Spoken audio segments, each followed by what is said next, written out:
आज की कहानी को आप इस जीवन में कभी नहीं भूलोगे। बहुत आनंद आने वाला है साथियों। जिस प्रकार से आपने सुना है कि मेवाड़ को सबसे सुंदर बहू अगर मिली तो वो रानी पद्मिनी थी, लेकिन क्या आपने सुना है कि मेवाड़ को एक सुंदर कन्या भी ईश्वर ने दी थी, बहुत ज्यादा सुंदर थी, जिसका नाम था राजकुमारी कृष्णा कुमारी। इस कहानी में इतना आनंद आएगा और बहुत बहुत भाव विभोर करने वाली कहानी है, क्योंकि इसी सुंदर राजकुमारी को इसी के पिता के द्वारा जहर देकर के इसकी जीवन लीला समाप्त की जाती है। क्या मजबूरी रही होगी महाराणा भीम सिंह की, जो अपनी सुंदर सी लाडली राजकुमारी जो पिता का हृदय होती है उसे जहर देना पड़ा था। तो बहुत आनंद आएगा साथियों इस कहानी में। शुरुआत करते हैं हम बिना समय गंवाए। पूरी कहानी देखना। सबसे पहले कल हमने राज सिंह पढ़ा था और आज राज सिंह का जो बेटा है जिसका नाम है जय सिंह, वो मेवाड़ का शासक बनता है। पॉइंट डाल डाल के मैं आपको बताऊंगा कि भैया इसमें 4 ही पॉइंट याद रखने हैं, इसमें 5 पॉइंट याद रखने हैं और आपको याद भी हो जाएंगे। हो सकता है एक बार वीडियो देखोगे याद नहीं होगा, लेकिन दूसरी बार तीसरी बार आप पढ़ोगे तो आपको याद हो जाएगा। पीडीएफ भी आपको पूरी मिल रही है, अर्थात आपको नोट्स भी बनाने का झंझट नहीं है। आरपीए राजस्थान माध्यमिक शिक्षा बोर्ड और एनसीईआरटी की बुक से बनाए गए हैं नोट्स है, पूरे ऑथेंटिक नोट्स है आपके, और एग्जाम की दृष्टि से काफी इंपॉर्टेंट है। शुरुआत करते हैं महाराणा जय सिंह। देखिए जय सिंह आपने जयपुर वाला पढ़ा, अब जय सिंह मेवाड़ का भी पढ़ लीजिए। क्या क्या काम किया। उससे पहले इनके पिता का नाम राज सिंह था, मैंने आपको बताया सामान्य परिचय शासक का हो जाना चाहिए। तो पिता राज सिंह, और राज सिंह की मृत्यु हो जाने के बाद में जो जय सिंह है इनका जो राज्याभिषेक हुआ वो कूरज गांव उदयपुर में हुआ। देखिए कुछ अलग अगर किसी स्थान पे होता है तो वो इम्पोर्टेंट बन जाता है एग्जाम की दृष्टि से। कूरज गांव उदयपुर में राज्याभिषेक होता है महाराणा जय सिंह का। राज सिंह का पुत्र है महाराणा जय सिंह। 1680 से 1691 इनका शासनकाल होता है। 24 जून 1681 ईस्वी को जय सिंह व औरंगजेब के मध्य द्वितीय मेवाड़ मुगल संधि हुई थी। वापस सुन लो, दूसरी मेवाड़ मुगल संधि जो हुई वो किसके बीच में होती है? जय सिंह और औरंगजेब के बीच में। पहली मेवाड़ मुगल संधि हमको पता है महाराणा प्रताप के पुत्र अमर सिंह के समय में, जो मुल्ला सकुल्ला सीरा खां को वो अपने हाथ के पंजे की निशानी देकर के पहली मेवाड़ मुगल संधि करते हैं। पहली मेवाड़ मुगल संधि पूछी भी जा चुकी है। लागार एग्जामिनर को अंदर जाना है तो दूसरी आपको याद करना है। मैंने आपको पहले ही कहा था आरपीएससी अथवा अधीनस्थ बोर्ड से 2 कदम आगे चलोगे तो आप सिलेक्शन लोगे। तो ये ज्यादा इंपॉर्टेंट समझो, जो पूछ लिया उसे भूल जाओ, लेकिन और क्या पूछ सकता है वो सबसे इंपॉर्टेंट होता है। जो यूपीएससी आरपीएससी टॉपर होते हैं उनका पढ़ने का तरीका यही होता है। और साथियों मैं आपको कह रहा हूं कि 1000 में से 1 या 2 व्यक्ति ऐसे होते हैं जिनका तरीका ये होता है। तो 24 जून 1681 को जय सिंह व औरंगजेब के मध्य द्वितीय मेवाड़ मुगल संधि हुई थी। इस संधि के तहत औरंगजेब मेवाड़ से जजिया कर समाप्त करेगा और बदले में उसे पूर्व बदनौर और मंडल देना पड़ेगा। देखियो संधि हुई है, लेकिन जो संधि उनकी तरफ से होती थी, इतने सारे अधीनता स्वीकार किए जाते थे, इतने सारे उनको धन देना पड़ता था, तो वो सब नहीं था, इसमें कोई झंझट नहीं था और सिंपल सी संधि हुई। मेवाड़ ने भी अपनी तरफ से, संधि का मतलब समझौता होता है। मेवाड़ के राजा जयसिंह ने कहा था कि ध्यान से सुन लो, मेवाड़ तुम्हें कर नहीं देगा। तो उधर से भी एक प्रस्ताव आया कि भाई साहब आप कर मत दीजिए, कोई बात नहीं, लेकिन उधर जो हाडोती की तरफ तुम्हारा ये क्षेत्र है, पूर्व भीलवाड़ा में, बदनौर भी भीलवाड़ा में, मंडल भी भीलवाड़ा में, बोले ये क्षेत्र आप केवल हमें दे दीजिए, हम तो यही से टैक्स ले लेंगे। बोले कोई बात नहीं, ले लो। तो ये जो दूसरी संधि होती है वो संधि महाराणा जय सिंह और औरंगजेब के मध्य द्वितीय मेवाड़ मुगल संधि। आपको समझ में आ गया होगा। आगे देख लेते हैं। तो जय सिंह के लिए 1 पॉइंट हो गया इनका राज्याभिषेक। राज्याभिषेक इनका अलग स्थान पे हुआ। कहाँ हुआ? कूरज गांव, याद रखना, उदयपुर में। तो पहला इंपॉर्टेंट हो गया। दूसरा, दूसरी मेवाड़ संधि। तीसरा क्या था जय सिंह के लिए? तो तीसरा महाराणा जो जय सिंह है, इन्होंने देवारी तालाब का निर्माण करवाया था। कब करवाया? 1688 ईस्वी में। एक बात बताऊं क्या, जस्ट 200 साल बाद में देबारी तालाब का निर्माण करवाया 1688 में, और उसके 200 साल बाद में 1888 ईस्वी में भयंकर बाढ़ आ गई, और इस बाढ़ में जो ये देवारी तालाब महाराणा जयसिंह ने बनाया था वो टूट गया, क्षतिग्रस्त हो गया। फिर क्या हुआ? उस क्षतिग्रस्त हुए तालाब का पुनः निर्माण करवाया। किसने करवाया? महाराणा फतेह सिंह ने। और वो तालाब नहीं रहा, क्या बन गया? झील, जिसे हम फतेह सागर झील के नाम से जानते हैं। वापस सुन लो, फतेह सागर झील है वो, उसका प्राचीन नाम क्या है? देबारी तालाब। उस तालाब का निर्माण किसने करवाया? जयसिंह ने, महाराणा जयसिंह ने। कब करवाया? 1688 में। 200 साल बाद यानी 1888 में भयंकर बाढ़, पानी बरसात ज्यादा हो गई, बाढ़ आ गई, और ये तालाब है देवारी तालाब जो टूट गया। उसके बाद फतेह सिंह ने इसका पुनः निर्माण करवाया और बोले अब ये देवारी तालाब नहीं रहा, इसका मैंने पुनः निर्माण करवाया, अब इसका नाम, ये झील हो गई और इसका नाम क्या हो गया? फतेह सागर झील हो गया साथियों। और लास्ट लाइन और याद कर लो, बस 4 पॉइंट याद रखने जयसिंह के लिए, अच्छे से याद हो जाएगा। महाराणा जयसिंह ने 1687 से 1691 ईस्वी के मध्य गोमती नदी का पानी रोककर जयसमंद झील का निर्माण करवाया था, जो एशिया की दूसरी सबसे बड़ी मीठे पानी की कृत्रिम झील है। 2 झील हो गई। सबसे पहले एक अपन ने क्या पढ़ा था? राज्याभिषेक कुरज गांव में हुआ। दूसरे नंबर पे दूसरी संधि याद रख लेना, दूसरी संधि हुई मेवाड़ मुगल दूसरी संधि। तीसरे नंबर पे देबारी तालाब का निर्माण, और चौथे नंबर पे जयसमंद झील का निर्माण। बस 4 ही बात याद रखनी है। तो ये थे हमारे मेवाड़ के महाराणा जयसिंह। अब जयसिंह के बाद में अमर सिंह द्वितीय शासक बनता है। गुरुजी अमर सिंह तो हमने पढ़ा था, बिल्कुल पढ़ा आपने, महाराणा प्रताप का पुत्र अमर सिंह निश्चित रूप से अमर था, और दिवेर के युद्ध में जिसने काका सुल्तान खां को काकी बना दिया था, अर्थात उसकी हत्या की थी, तो वो अमर सिंह महाराणा प्रताप का पुत्र है। और ये अमर सिंह जो द्वितीय है वो जयसिंह का पुत्र है। ये भी अमर था, वीर था, और वो भी अमर था, वीर था, यानी अमर सिंह प्रथम भी वीर था, अमर सिंह द्वितीय भी वीर था। गुरुजी कैसे कह सकते हो? अमर सिंह प्रथम के लिए मैंने नहीं बताया था आपको, दिवेर के युद्ध जीता था बहुत बड़ा, उस समय अकबर की मुगल चौकियों को ध्वस्त किया था। अमर सिंह द्वितीय ने क्या किया? तो अमर सिंह द्वितीय ने बागड़ और प्रतापगढ़ रियासत को जीतकर मेवाड़ में विलय कर दिया था। 6 लाइन इसमें याद रखनी है। पहली लाइन क्या की? मैं सर आपने बोला अमर सिंह ने अमर कर दिया मेवाड़ को, बिल्कुल। बागड़ और प्रतापगढ़ दोनों रियासतों को जीत लिया था और मेवाड़ में मिला लिया। दूसरा क्या किया? दूसरा अमर सिंह द्वितीय ने उदयपुर में शिव प्रसन्न बाड़ी महल का निर्माण करवाया था। वापस सुन लो, अभी तक पूछा नहीं है, बहुत इंपॉर्टेंट है शिव प्रसन्न बाड़ी महल। बहुत सारे को तो, हमारे साथियों को यही पता नहीं होगा कि शिव प्रसन्न बाड़ी महल कहाँ पर है। तो पहले तो अच्छे से सुन लो, उदयपुर के अंदर है। किसने बनवाया? अमर सिंह द्वितीय ने बनवाया था। तीसरी लाइन और देख लो, और काफी इंपॉर्टेंट है, ये तो पूछी भी जा चुकी है। एक सेकेंड, हाँ, इन्होंने जागीरदारों और सामंतों के नियम बनाकर सामंतों की 2 श्रेणियां बनाई थी। पहली श्रेणी में 16 सामंत होते थे, 16 श्रेणी के बनाए। प्रथम श्रेणी के 16 और द्वितीय श्रेणी के 32 सामंत इन्होंने निर्धारित कर दिए थे। किसने? यानी सामंतों की श्रेणी बना दी, फर्स्ट ग्रेड के और सेकंड ग्रेड के सामंत बना दिए इसने। फर्स्ट ग्रेड के कितने होते थे? 16, और सेकंड ग्रेड के 32। बात समझ में आई क्या? सामंतों का भी ग्रेड निर्धारण किसने किया था? तो ये थे अमर सिंह द्वितीय। 3 बातें हमने अमर सिंह द्वितीय के बारे में याद की। पहला, बागड़ और प्रतापगढ़ को इन्होंने मिला लिया था। दूसरा हमने पढ़ा था शिव प्रसन्न बाड़ी महल का निर्माण, और तीसरा सामंत जो थे उनकी संख्या इन्होंने निर्धारित कर दी थी। इनके शासनकाल में अमरशाही पगड़ी प्रारंभ हुई थी।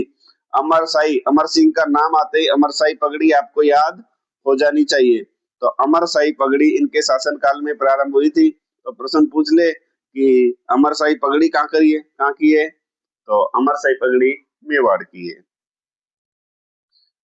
आगे देखते हैं, खास इंपॉर्टेंट लाइन हमारे सामने आ रही है और 6 पॉइंट हमें इसके याद रखने हैं। 5वां जो पॉइंट है वो काफी इंपॉर्टेंट है, बहुत अच्छी सी कहानी मैं आपको अभी जस्ट बताने जा रहा हूं। देवारी समझौता, क्या नाम है? देवारी समझौता। क्या था ये देवारी समझौता? कहानी सुनिए। जिस समय मेवाड़ के शासक अमर सिंह थे, उस समय आसपास की घटना बताऊं मैं आपको। उस समय मारवाड़ का शासक कौन था और जयपुर का कौन था, क्या कंडीशन हुई थी? अमर सिंह द्वितीय के समय 1708 ईस्वी में, कहानी सुन लो, जयपुर का शासक था सवाई जयसिंह। जयपुर के राजा कौन थे? सवाई जयसिंह। जयपुर के शासक कौन थे? जयपुर के शासक थे सवाई जयसिंह। और जोधपुर के कौन थे? जोधपुर के शासक थे अजीत सिंह। मेवाड़ के तो महाराणा अमर सिंह ही थे। इन तीनों के मध्य में एक संधि होती है और उस संधि का नाम ही है देवारी समझौता या देवारी संधि। क्यों हुई थी, क्या कारण था? देखिए, उस समय मुगल बादशाह था आजम, और आजम और मुज्जम की कहानी आपने सुनी होगी औरंगजेब के बाद में। तो आजम मुगल बादशाह था और मारवाड़ और जयपुर जो रियासत थी, इन्होंने मुज्जम का सहयोग दिया था। जीत गया कौन? आजम। इससे आजम नाराज हो जाता है और मारवाड़ और जयपुर रियासत पर अपना अधिकार कर लेता है। अब दोनों के दोनों परेशान हो गए, जयपुर रियासत वाले भी परेशान हो गए, बोले खूब हमने शादियां की मुगलों के साथ, सबसे पहले वैवाहिक संबंध स्थापित किया, भी तो मुगल हमारे ऊपर ही उल्टे पड़ गए। तो जयपुर के राजा कौन थे? सवाई जयसिंह, बिल्कुल, जिन्होंने जयपुर की स्थापना की थी, बहुत प्यारे शासक थे। तो उन्होंने देखा यार अब तो एक ही व्यक्ति है जो बचा सकता है और वो मेवाड़ का अमर सिंह द्वितीय। वापस सुन लो। तो ये अमर सिंह द्वितीय के पास में आते हैं। कौन आया? जयपुर वाले सवाई जयसिंह आए। जोधपुर के अजीत सिंह भी अमर सिंह के पास में आते हैं। अमर सिंह के पास में आते हैं और देवारी उदयपुर में, यहाँ तीनों के बीच में एक संधि या समझौता होता है। और आकर के अमर सिंह से कहते हैं कि भाई कुछ भी करो, हमको तो हमारा राज्य वापस दिलवाओ। अमर सिंह ने कहा ठीक है, मैं राज्य तो वापस दिलवा दूंगा, तुम यहाँ पर आए हो तो मैं तुम्हारे लिए मेहनत करूंगा, लेकिन इसमें मेरे को भी कुछ फायदा मिलना चाहिए। भाई इस संधि के तहत मुझे क्या फायदा मिलेगा? तुम्हारी बात ठीक है, मैं मानता हूँ, तुम्हें शासन दिलवाऊंगा, मैं अपनी सेना भेजूंगा, उससे लड़ूंगा, कुछ भी करूंगा, लेकिन मुझे क्या फायदा होगा? तब सवाई जयसिंह कहते हैं कि भाई बताओ, आपको क्या चाहिए? तो अमर सिंह ने कहा कि मुझको तू चाहिए, मतलब तुम मुझे मेरे दामाद के रूप में चाहिए। मेरी बेटी जो है, जिसका नाम है चंद्रकुंवरी, तो चंद्रकुंवरी से तुम्हें शादी करनी पड़ेगी। और दूसरी बात, इससे जो पुत्र होगा वही जयपुर का अगला शासक बनेगा। मन ही मन में खुश हो गया भाई साहब जयसिंह तो, और बोले बढ़िया है ना, ऐसी संधि मानने में क्या नुकसान है? लाडी मिल रही है, मेवाड़ की राजकुमारी मिल रही है, तो बोले ठीक है, शादी करने के लिए मैं तैयार हूं। तो ये जो समझौता है वो हो जाता है, शादी के लिए तैयार है, तो बोले ठीक है, तुम्हें जयपुर भी मिल जाएगा। मारवाड़ वाले अजीत सिंह ने भी कहा, बोले उदयपुर में शादी कर रहे हो तो मारवाड़ में भी कर लो, मेरे भी एक पुत्री है जिसका नाम है सूरज कुंवर, बोले उससे भी कर लेंगे भाई साहब, अपने क्या है।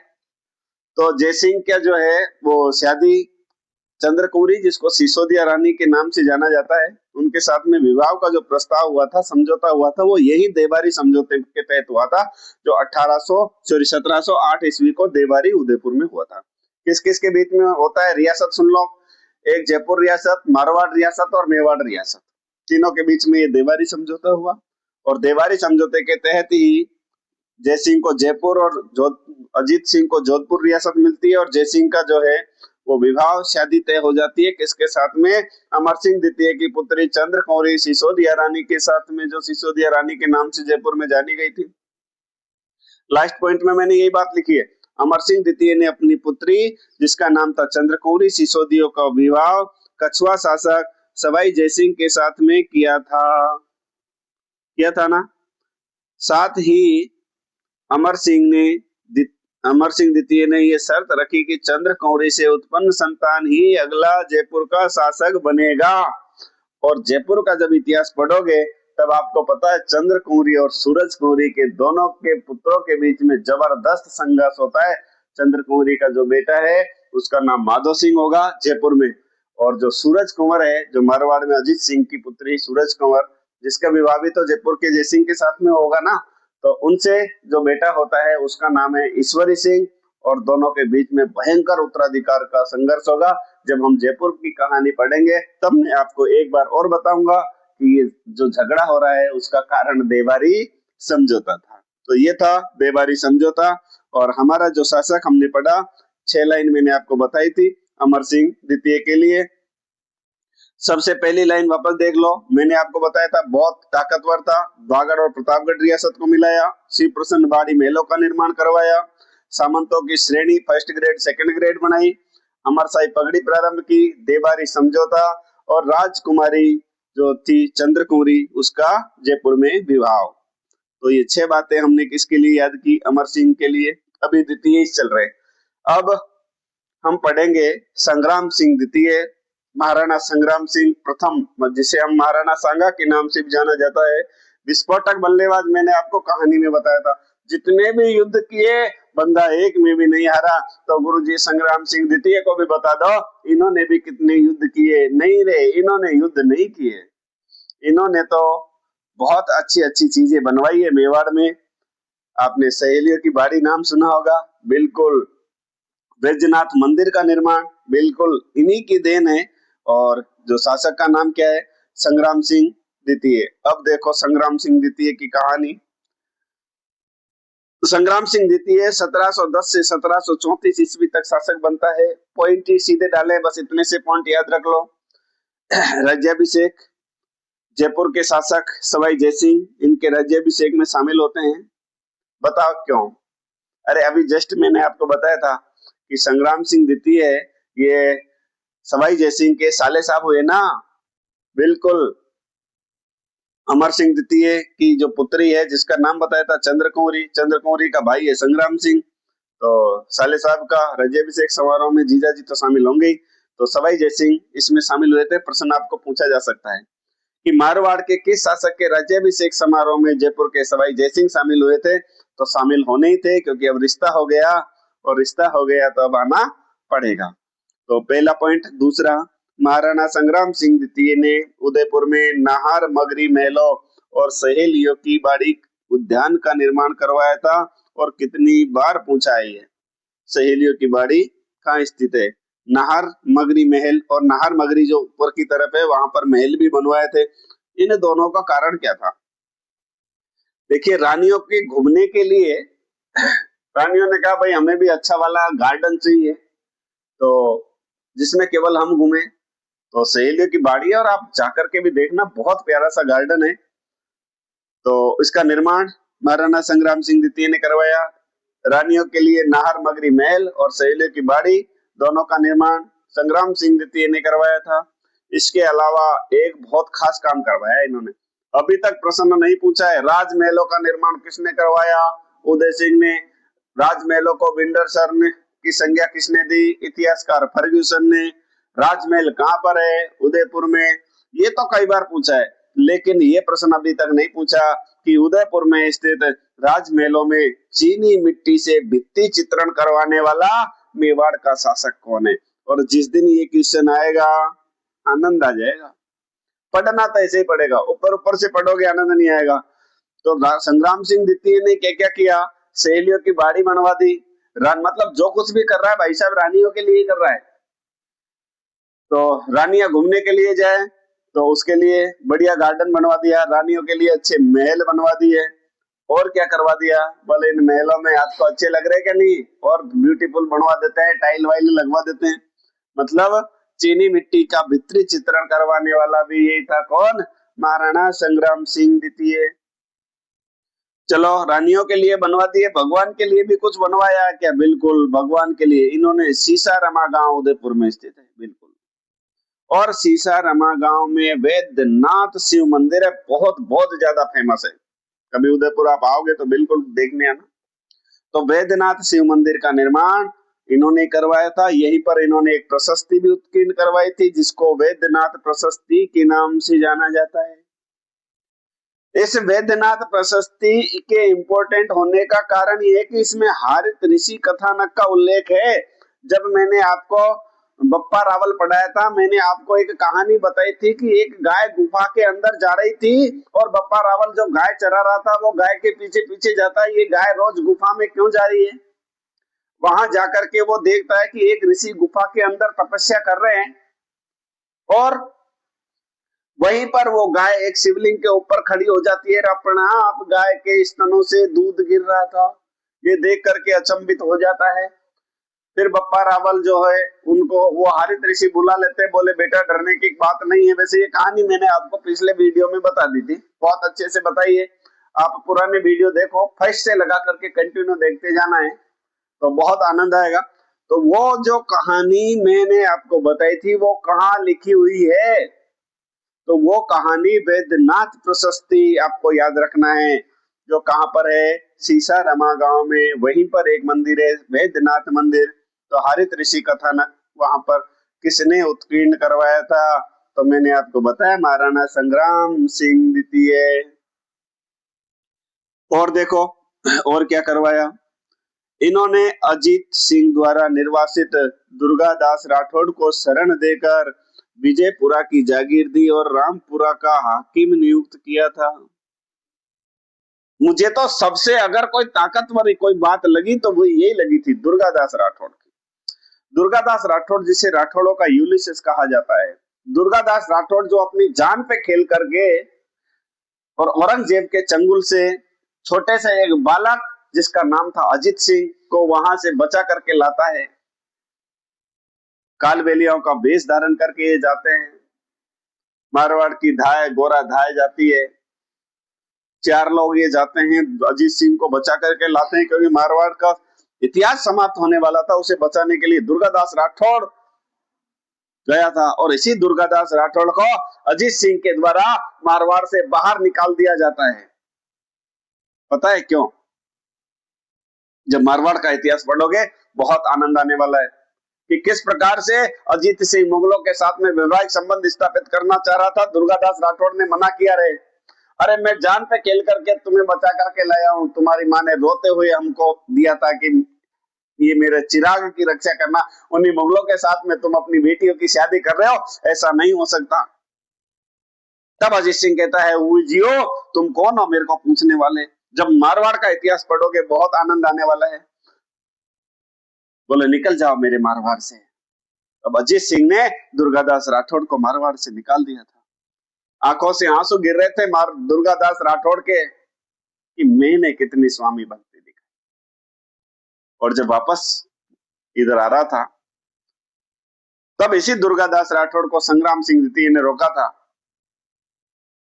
बोले तेरे जैसे स्वामी भक्त पर हमें गर्व है, कहां जा रहे हो? बोले नहीं मैं जा रहा हूं। दुर्गादास राठौड़ को रोका भी, विजयपुर की जागीर भी दी थी, रामपुरा का हाकिम भी इन्हें नियुक्त किया था। अंत में मन नहीं लगता है, उनका मन जो है वो दुखी हो जाता है। राज परिवार से पूरा मतलब उनका मोह भंग हो गया। और इतना, क्योंकि आदमी को जब इतना बड़ा धोखा मिल जाता है, अंत में दुर्गादास राठौड़ ने कहा नहीं अब मेरे को संसार से मोह नहीं रहा, अब तो मेरा मोह जो ईश्वर से हो गया। और ये दुर्गादास राठौड़ जो है वो चले जाते हैं उज्जैन में शिप्रा नदी के किनारे, वहां उनकी छतरी बनी हुई है। वहां जाकर के फिर भगवान को याद करते हैं, भगवान को प्रणाम करते हैं और शिव जी की आराधना करते हैं। कभी वृंदावन जाते हैं तो वहां भगवान कृष्ण को याद करते हैं, भजन गाते हैं ना, वृंदावन प्यारो वृंदावन। अब राजपाट मुझे नहीं चाहिए, अब तो मुझे ईश्वर से लगन लग गई है। तो उस अजीत सिंह के द्वारा निर्वासित किए गए दुर्गादास राठौड़ को शरण देने वाला मेवाड़ का शासक कौन है? संग्राम सिंह द्वितीय। 4 बातें हो गई। 5वें नंबर पे याद कर लो, इन्होंने कविदास कविया को उनके काव्य संग्रह से प्रसन्न होकर लाख पसाव दिया था। ये काफी इंपॉर्टेंट लाइन है। तो कविदास कविया मैंने आपको बताया था, बहुत बहुत प्यारे कवि थे। तो इनको प्रसन्न होकर के इन्होंने क्या दिया था? लाख पसाव दिया था। किसने दिया था? संग्राम सिंह द्वितीय ने दिया था। और आज का जो अंतिम पॉइंट जो है वो आपको याद रखना है कि देखो टैलेंट था संग्राम सिंह द्वितीय, सच में बहुत टैलेंट और अच्छा शासक मेरे को लग रहा है। इन्होंने मराठों के विरुद्ध राजपूत नरेशों को संगठित करने के लिए हुड़ला सम्मेलन की योजना बनाई थी। हुड़ला भीलवाड़ा में है, परंतु सम्मेलन से पूर्व पता नहीं प्रकृति को क्या प्राप्त था, इनकी मृत्यु हो जाती है। सच में एक लीडरशिप वाला शासक था महाराणा संग्राम सिंह द्वितीय, क्योंकि उस समय मराठों की शक्ति वो चरम पर थी। मराठे किसी को नहीं छोड़ रहे थे, ना दिल्ली वालों को, ना दिल्ली वालों को, ना इधर वालों को, ना उधर वालों को, बिल्कुल सबसे वो कर वसूल रहे थे। उस समय जैसे जो भी रियासत में उनका प्रवेश, मतलब उनकी ताकत हो गई थी। तो इनको पहले से ही आभास हो गया था संग्राम सिंह द्वितीय को वो मराठे परेशान करेंगे। और आप देख लेना, बिल्कुल मेवाड़ रियासत से भी आप सुनोगे चौथ वसूली कर, यानी जितना राजस्व प्राप्त हो रहा है उसका 1/4 पहुंचा मराठों के पास में। बहुत ताकतवर शक्ति हुई थी मराठा।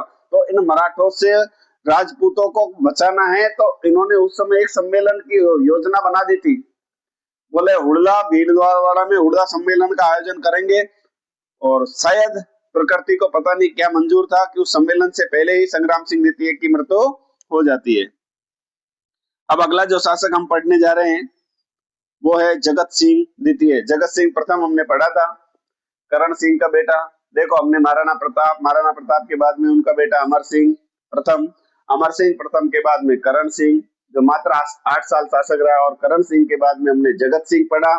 जगत सिंह का बेटा ही था राज सिंह। राज सिंह के बाद में जय सिंह पढ़ा। जय सिंह के पश्चात हमने जो पढ़ा अमर सिंह द्वितीय, उसके पश्चात संग्राम सिंह द्वितीय, और अब हम पढ़ने जा रहे हैं जगत सिंह द्वितीय। जगत सिंह द्वितीय ने क्या किया था?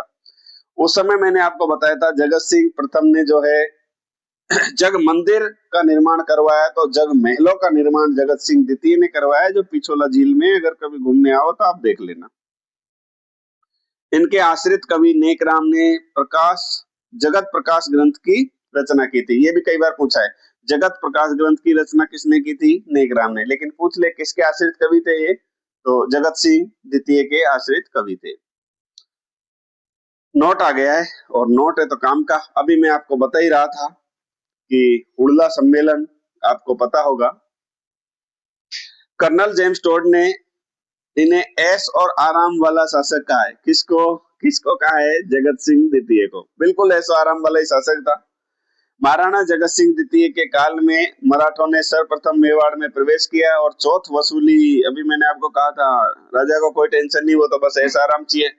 कुल राजस्व का 1/4। चौथ वसूली किसके समय प्रारंभ हुई थी? ये एक लाइन काफी इंपॉर्टेंट है। जगत सिंह द्वितीय किसके समय में मराठों ने मेवाड़ से चौथ वसूली? जो ऐश आराम कर रहा था, कोई टेंशन नहीं है, ले जाओ कितना लेना अपने पास खूब है, सही है क्या? बहुत बुरी कंडीशन हो जाने वाली है साथियों। अभी हम पढ़ेंगे भीम सिंह के बारे में। मैंने आपको बताया था जिसकी बहुत शानदार, बहुत सुंदर कन्या होती है, और उसी कन्या को वो जहर देते हैं। उसके बाद में ऐसी मेवाड़ की कंडीशन हो जाती है, मेवाड़ पे राजस्व चलाने के लिए पैसे नहीं बचते हैं। कोटा के जालिम सिंह से पैसे उधार लेने पड़ रहे हैं मेवाड़ जैसी रियासत को, तब भी स्थिति कंट्रोल में नहीं आती है। अंत में भीम सिंह ने तो मेवाड़ का राज्य कोष ही इंदौर के सेठ को सौंप दिया, गिरवी रख दिया। बोले आप ही चलाओ ये राजकोट को, कुछ सहयोग करना है तो करो। हाँ, इंदौर के सेठ थे जोरावर रमल। बहुत बुरी कंडीशन हो जाएगी। चलो ठीक है, यहाँ तो आप इतना याद रख लो कि चौथ वसूली मराठों ने मेवाड़ के किस शासक के समय प्रारंभ की? जगत सिंह द्वितीय के समय में। और सुन लो, इतना ऐसो आराम का शासक, ऐसो आराम करने वाला शासक था कि इसने सब कुछ उलट पुलट कर दिया। इनके पिता संग्राम सिंह ने बहुत प्यारी योजना बनाई थी। उस पूरी की पूरी योजना पे पानी किसने फेर दिया था? वो इन्होंने फेर दिया। किसने? जगत सिंह द्वितीय ने। क्या किया था? देखो, 17 जुलाई 1734 ईस्वी को मराठों के विरुद्ध राजपूत शासकों को एकजुट करने के उद्देश्य से हुड़ला सम्मेलन स्वयं की अध्यक्षता में आयोजित किया गया था।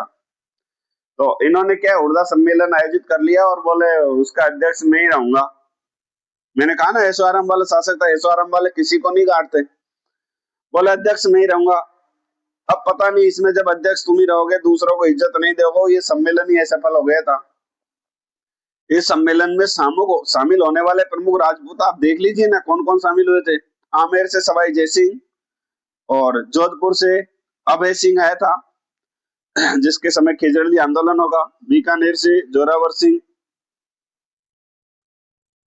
और किशनगढ़ से राज सिंह, करौली से गोपाल दास और कोटा से दुर्जन सालहाडा इसमें शामिल हुए थे।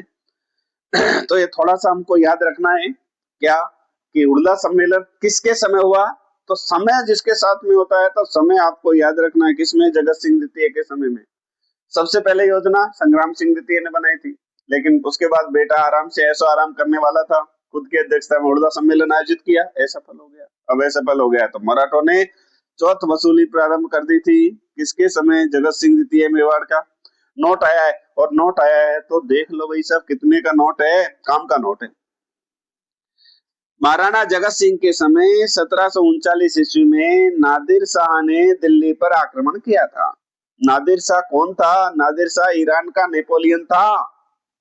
उसने 1339 ईस्वी में करनाल हरियाणा के युद्ध में दिल्ली के बादशाह मोहम्मद को हराया था और भारत से अपार धन संपदा लूटी थी और कोहिनूर हीरा को भी लूट करके ले गया था नादिर शाह। आप सबको पता है, कोहिनूर तो था ही था, इसके अलावा ऐसा कहा जाता है कि लगभग 1 करोड़ के बर्तन और 5 करोड़ के गहने नादिर शाह लूट करके गया था। यानी उस समय कितना सोना वो लेकर के गया, उस समय क्या कीमत थी सोने की। और शायद यही कारण है कि ईरान के द्वारा शायद पिछले एक डेढ़ महीने पहले मैंने कहीं खबर पढ़ी थी कि 200 टन सोना वो भारत को भिजवाया जा रहा था। तो ये जो लूट करके ले गए वो आ जाए तो बहुत अच्छी बात है। अगला जो शासक है उसका नाम है हरि सिंह। तो हरि सिंह के लिए ज्यादा कुछ नहीं है, 4 लाइनें आपको देखनी है। कुछ इतिहासकारों के अनुसार 1761 से 1773 ईस्वी के मध्य जगत सिंह का पुत्र हरि सिंह मेवाड़ का शासक बना था। हरि सिंह ने किशनगढ़ के शासक जिसका नाम है नागरीदास सामंत सिंह, हम पढ़ेंगे कि किस प्रकार से वो जो है वो फिदा हो जाता है बनी ठनी के ऊपर और राजपाट छोड़ करके भाई साहब बोले वृंदावन चालो वृंदावन, और वृंदावन में उसके साथ ही निकल जाता है, राजपाट छोड़ देता है। बिल्कुल एक उनकी माँ कोई लाई थी, पासवान थी, वो बनी ठनी बहुत ज्यादा सुंदर थी, बोले मुझे कुछ नहीं चाहिए राजपाट। तो वही नागरीदास सामंत सिंह ने एक पुस्तक लिखी थी, थोड़ा सी कहानी मैं आपको बता देता हूँ। नागरीदास ने पुस्तक लिखी थी जिसका नाम था इश्क चमन, और इस इश्क चमन के जवाब में हमारे हरि सिंह ने भी एक पुस्तक लिखी उसके उत्तर में जिसका नाम है रसिक चमन। तो दोनों आपको याद रखनी है कि अमर जो हरि सिंह है उन्होंने इश्क चमन के जवाब में कौन सी पुस्तक लिखी? रसिक चमन। बोले आप इसके शासन काल में मेवाड़ में एक पुस्तक जिसका नाम है दुश्मन भंजन तोप, जो दुश्मन का नाश कर दे, उस तोप का आविष्कार भी किसके समय हुआ? हरि सिंह के शासन काल में हुआ। हरि सिंह ने मेवाड़ व गुजरात तथा सिंध के मुसलमानों की एक सेना बनाई थी, उसे हरि बटालियन कहा जाता है। देखिए हरि सिंह के लिए कुछ खास खास बात हमारे सामने आ रही है, क्या क्या याद रखना है आपको। तो पहला पॉइंट तो कोई आपको याद करने की जरूरत नहीं है। दूसरे नंबर से आपको याद रखना है कि इन्होंने रसिक चमन ग्रंथ लिखा था। किसने? स्वयं हरि सिंह ने। क्या है गुरुजी रसिक चमन में? अरे जो इश्क चमन जो लिखा था नागरीदास या सामंत सिंह ने, जो किशनगढ़ के राठौड़ शासक थे, तो उनके जवाब में इन्होंने रसिक चमन लिखा। एक इनके समय में तोप बनाई गई थी मेवाड़ के अंदर, शायद पहली तोप नाम सुन रहे हैं, उसका नाम है दुश्मन भंजन तोप। हरि सिंह ने क्या किया था? गुजरात और सिंध के मुसलमानों को बुलाया, बोले आ जाओ मेवाड़ की सेना में शामिल होना है क्या? बोले हाँ। बोले वेलकम। मुसलमानों को मेवाड़ की सेना में शामिल किया, सिंध और गुजरात के मुसलमानों की एक सेना बनाई, उसका नाम दिया था हरि बटालियन। उन्होंने कोटा के शासक झाला जालिम सिंह को मेवाड़ में शरण देकर चित्ता खेड़ा की जागीर दी थी। अब तुम सोचो कि जिस कोटा के झाला जालिम सिंह को चित्ता खेड़ा की जागीर हमने देख करके उसको कहा पालन पोषण कर ले, उसी झाला जालिम सिंह से हम उधार लेकर के हमारा राजकोष चलाएंगे। मेवाड़ की ऐसी कंडीशन होने वाली है। अभी जस्ट कहानी हम पढ़ेंगे महाराणा भीम सिंह की। और अंतिम 1773 ईस्वी में शिकार के दौरान बूंदी के शासक अजीत सिंह ने इनकी हत्या कर दी थी। बूंदी के शासक ने अजीत सिंह की हत्या कर दी थी, क्योंकि ये जो है बूंदी के शासक अजीत सिंह ने हरि सिंह की हत्या कर दी थी। उनका कहना यह था कि जो हरि सिंह है वो क्रूर शासक है, अतः मेवाड़ के सरदार भी इन्हें नहीं चाहते थे और उन्होंने एक षड्यंत्र रचा और उस षड्यंत्र में मेवाड़ के दूसरे शासक की मृत्यु हो जाती है। बताओ, बूंदी में मेवाड़ का कौन सा शासक था जिसकी प्रथम बार बूंदी में हत्या हुई थी? तो बूंदी का शासक, सॉरी, मेवाड़ का शासक था रतन सिंह। बिल्कुल, रतन सिंह द्वितीय, जो महाराणा सांगा का मृत्यु के बाद में शासक बना था, तो उनकी मृत्यु बूंदी में हुई थी। और दूसरा एक और शासक है जिनकी बूंदी के अंदर मृत्यु होती है, वो हरि सिंह थे, मेवाड़ के हरि सिंह। अब हम पढ़ेंगे हमीर, जिसके लिए छोटी सी लाइन आपको याद रखनी है बस। बड़वा हवेली, अमरचंद, और उसके पश्चात हमारी जो कहानी है वो आ जाएगी, जिसके लिए आप डटे हुए हो, बहुत आनंद आएगा। तो हमीर द्वितीय के लिए बस 2 लाइन याद रखनी है, खास इंपॉर्टेंट नहीं है, केवल ये बार बार पूछा जाता है। क्या पूछा जाता है? देखो, पिता हरि सिंह की मृत्यु के समय महाराणा हमीर द्वितीय अवयस्क था, छोटा था, अतः इन्होंने अमरचंद बड़वा और अपनी राजमाता के देख रेख में शासन करना प्रारंभ किया था। नंबर 1 बात, किसने? हमीर द्वितीय ने, अमरचंद बड़वा और राजमाता के देख रेख में। देखो, अमरचंद बड़वा आपने सुना होगा कि बागोर की हवेली उदयपुर में स्थित है। इसका निर्माण अमरचंद बड़वा ने करवाया, ये बात भी सही है। यहाँ विश्व की सबसे बड़ी पगड़ी रखी हुई है, ये बात तो 16 आने सत्य है। और इसी जो बागोर की हवेली है उसे वर्तमान में पश्चिमी सांस्कृतिक केंद्र बनाया गया है, जहाँ विभिन्न प्रकार के कल्चरल एक्टिविटीज की जाती है। पश्चिमी सांस्कृतिक केंद्र बागोर की हवेली, उदयपुर। इस बागोर की हवेली का निर्माण अमरचंद बड़वा ने करवाया था, जहां विश्व की सबसे बड़ी पगड़ी रखी हुई है। और एक खास बात बताऊं क्या?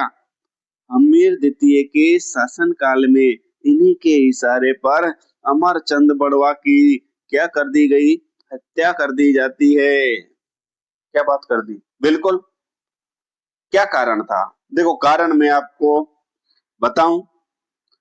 किसी ने कान भर दिए थे हमीर द्वितीय के लिए, जो हमीर द्वितीय के कान भर दिए थे, अमरचंद बड़वा के लिए कुछ ऐसी बातें बताई थी, तो इससे हमीर जो द्वितीय वो नाराज हो जाते हैं और इन्होंने ही इशारे से अमरचंद बड़वा की हत्या करवा दी थी। और इधर देख लो, 6 जनवरी 1778 ईस्वी को हमीर द्वितीय की भी मृत्यु हो गई थी।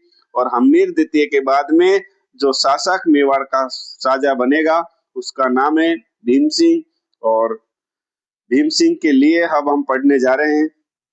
मैंने आपको बताया था कि मेवाड़ को भगवान ने बहुत कुछ दिया, प्राकृतिक रूप से भी सुंदरता दी है, रानी भी सबसे सुंदर, सबसे सुंदर, सबसे सुंदर, बिल्कुल विश्व सुंदरी महारानी पद्मिनी, क्योंकि धुआं वहीं से उठता है साथियों जहां आग लगी हो। निश्चित रूप से सुंदर थी, इसीलिए हम उनको सुंदर कह रहे हैं, बहुत ज्यादा सुंदर थी।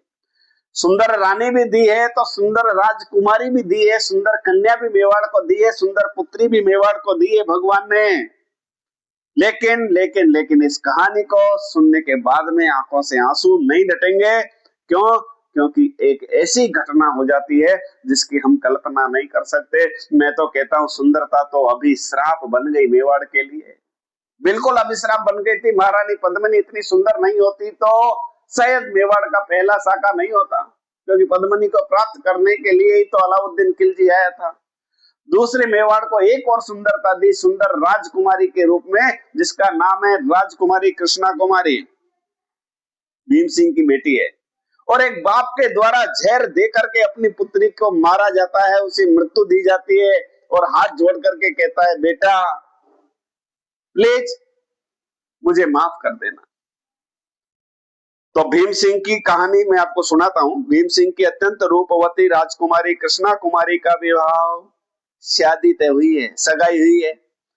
किसके साथ में होता है? राजकुमार भीम सिंह के साथ में तय हुआ था। अब बात सुन लो, ससुर जी का नाम भी भीम सिंह और दामाद जी का नाम भी भीम सिंह। महाराणा भीम सिंह मेवाड़ के शासक है और राजकुमार भीम सिंह जो है वो कहाँ के, वो मारवाड़ के राजकुमार है। कहाँ के? मारवाड़ के। परंतु शादी से पहले एक घटना हो गई और उस घटना ने सबको हिला दिया। क्या घटना हुई?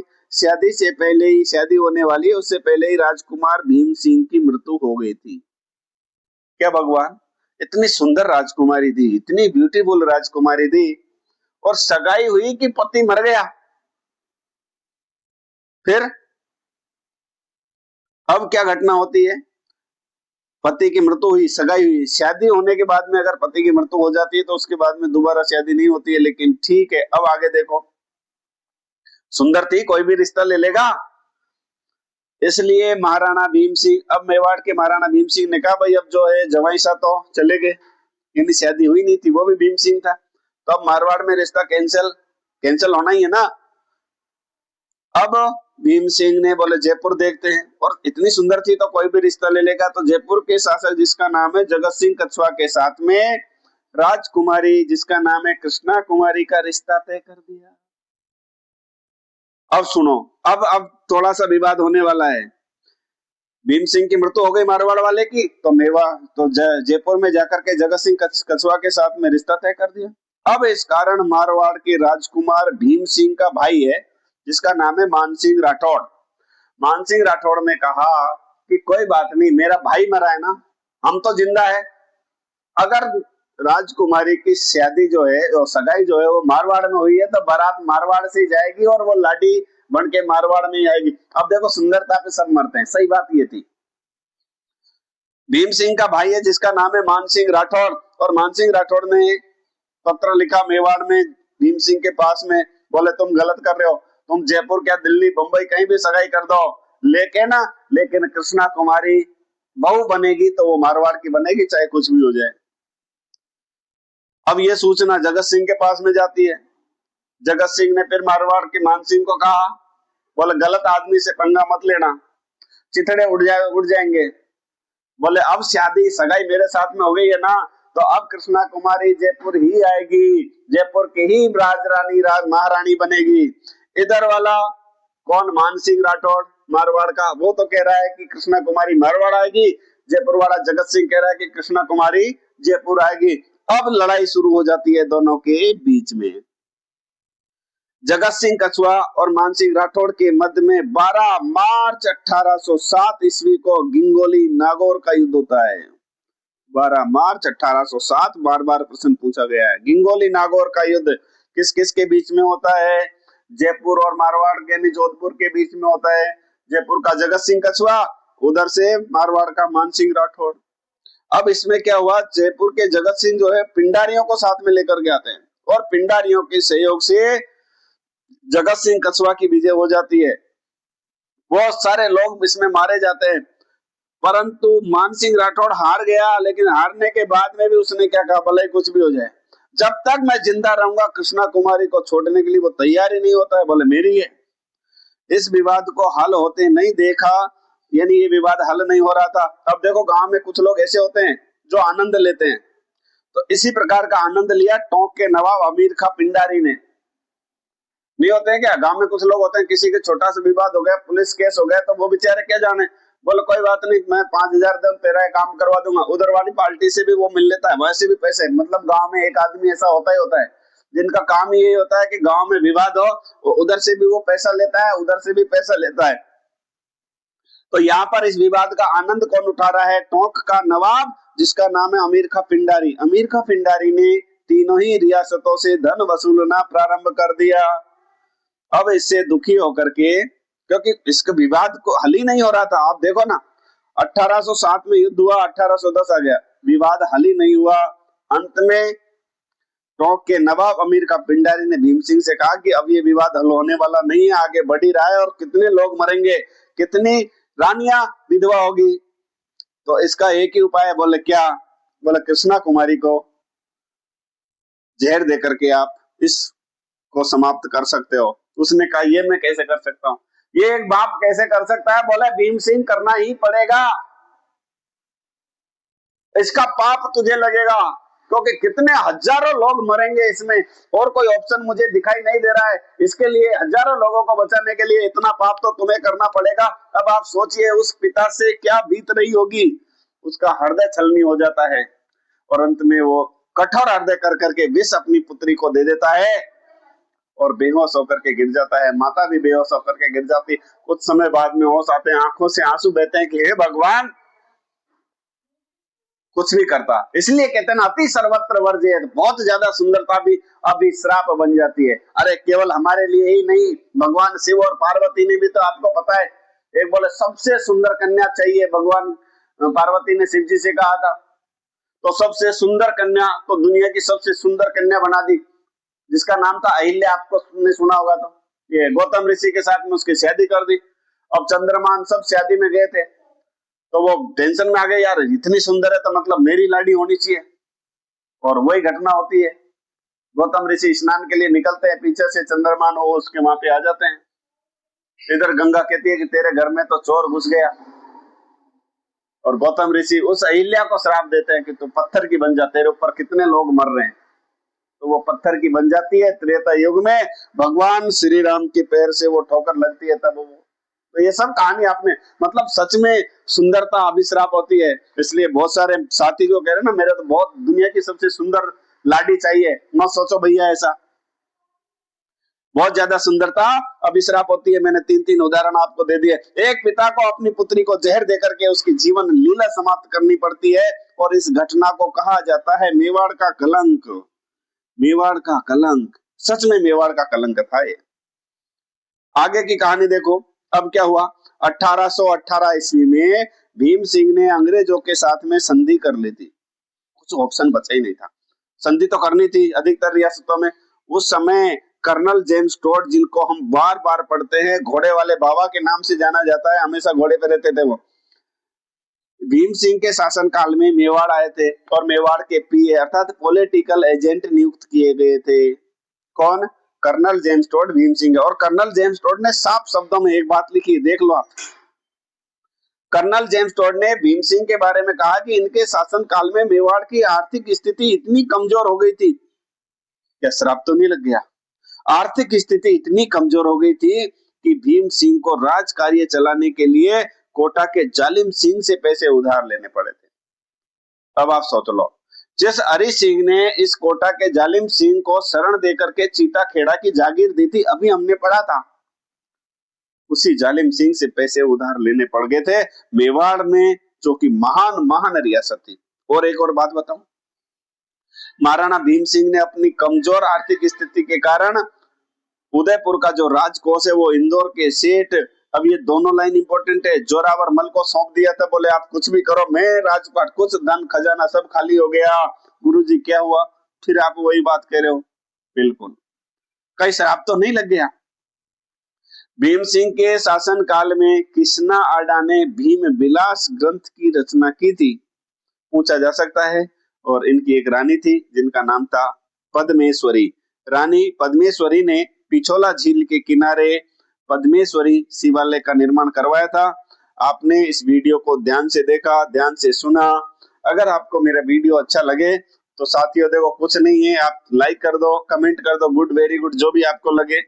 और चैनल अगर आप देख रहे हैं तो इसको सब्सक्राइब कर दो, बहुत प्यारे प्यारे वीडियो आने वाले हैं। देखो, पहली बार मैं यूट्यूब पे आया हूँ और पहली बार वीडियो बना रहे हैं, तो हो सकता है कुछ हल्की फुल्की गलती, पर मैं आपको गारंटी दे रहा हूँ कि लगभग 1 महीने के बाद में आपको इतना आनंद आने लग जाएगा। बहुत प्यारी प्यारी कहानी मैं आपको सुनाऊंगा। आपने देखा, सुना, इसके लिए पुनः दिल से धन्यवाद। Thank you so much.